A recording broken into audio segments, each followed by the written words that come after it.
Can we, Mr. Yeah, Chairman, pwede will po ba recognize the ano, chieftain. the chieftain? Sige po, ma'am.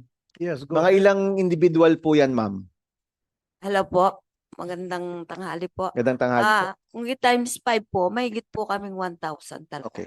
So, So, ang lahat-lahat po, ang census namin talaga dun sa Sapang Kawayan, asa 1,000 kami.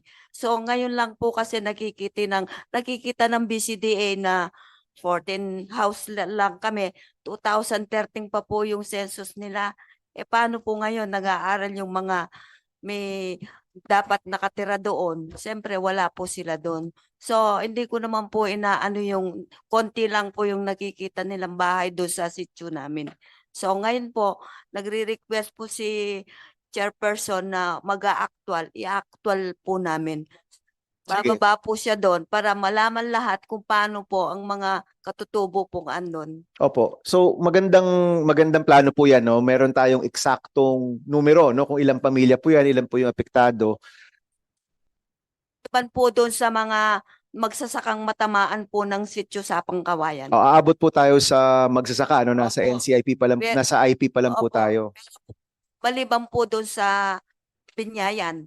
Dito lang po yung sa Sapang Kawayan na magsasaka at saka katutubo po yun. Okay. Ito pong sitio kung nasaan po sila. Nasa gitna ba yan nung 1,600? Nasa gilid? Or nasaan po ba yan with regard to BCDA? Yung, nung nakita ko yung mapa, nasa gitna po sila. Gitnang gitna.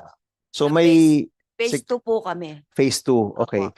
So dahil po kayo'y nasa gitna, ang mangyayari po dyan ay siguro po magkakaroon po sila ng programa para malagay ho kayo sa sa lugar na wala po doon sa 1,600. Napag-usapan niyo na po ba yan? Meron na po bang na-offer sa inyo ng mga programa para po dito? Hindi pa po. Nag-usap po kami ng isang pinakamataas ng BCDA. Gusto nila ilipat kami po sa Sitio Binyayan. So ang sabi ko po, paano po yung tinayo namin simbahan doon? Opo. Well, dyan ho pupunta yung mga detalye, no? At Opo. mahalaga At po, saka po, kaya po ayaw namin umalis doon dahil andun din po yung burial ground ng mga kanununuan namin.